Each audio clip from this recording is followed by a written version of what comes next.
And welcome to Beerfield Fantasy Football Shots. I'm your host at Hot BFF with two P's. We are here on Tuesday, December 5th, 2017 to talk waiver wires and a little bit of news.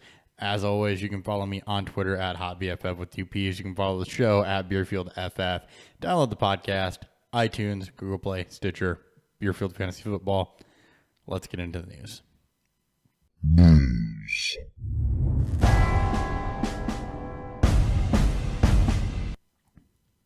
Starting with some suspension news, Gronk has lost his appeal for elbow dropping Tre'Davious White, so that was expected and uncalled for, so he'll miss this week against the Dolphins.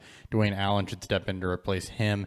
Juju Smith-Schuster will be suspended one game for his, what looked like legal, block on Vontaze Burfict. The taunt, I guess, didn't help matters there, but it couldn't have happened to a nicer guy than Burfict. Anyway, whatever. He's going to be suspended one game. Martavis Bryant should see an uptick of work in that game. It's against the Ravens, though, so temper expectations there.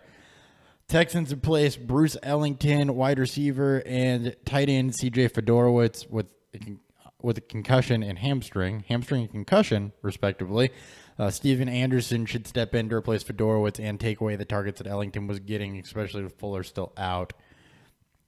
Mark Ingram did not practice Tuesday for the Saints. Not sure what that's about. Veteran player, though, not worrying about this too much until it's later in the week. Marshawn Lattimore did return to practice on a limited basis, so the fact that he's practicing on Tuesday means he'll probably play. Amari Cooper has yet to clear the concussion protocol and is still dealing with an ankle problem. Crabtree will be back off suspension, so keep this monitored out also. Crabtree jumps up quite a bit if Cooper doesn't play. And the Bills have placed wide receiver Jordan Matthews on IR. Zay Jones about the last man standing there. And some defensive news. We've got Vontaze Burfict in concussion protocol after the block from Juju Smith-Schuster. Bengals safety George Iloka has been suspended one game for an illegal hit, also occurring on Monday night. And the Broncos are sending Derek Wolfe to IR.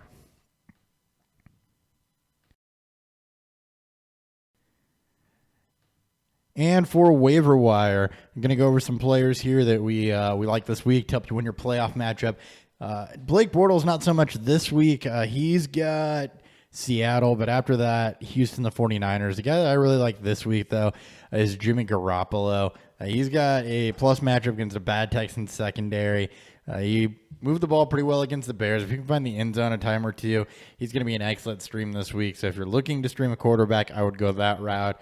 Jameis Winston, if he's still available, also not a bad option against the Lions.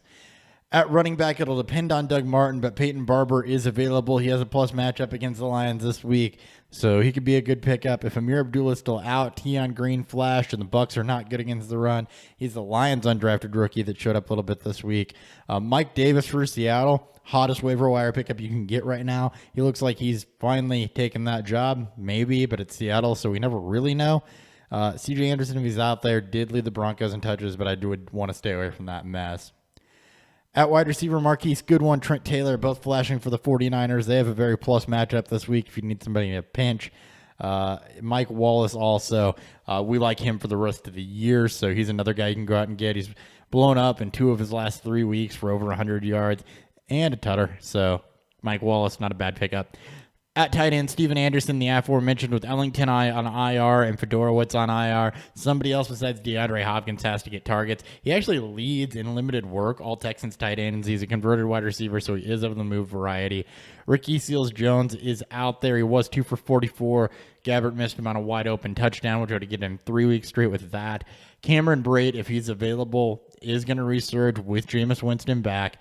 He's got another plus matchup as well. And then Trey Burton, if Zach Ertz does not go, another guy you could be looking at picking up.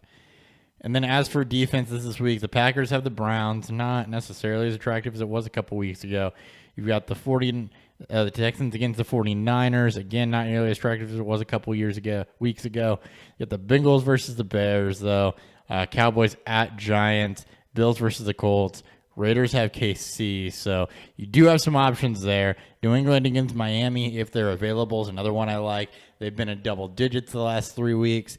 And the Jets against the Broncos is another one if they're available. I don't hate giving Simeon's penchant for turnovers. That's all I got for today. Be sure to tune in tomorrow. Dan will be talking some start sits. We'll have a podcast episode for you tomorrow night. We'll also be talking start sits, taking another trip to the lounge as we wind the season down and get the playoffs started. I am at Hot BFF with 2 Ps. The show is Beerfield Fantasy Football, and we will catch you guys next time.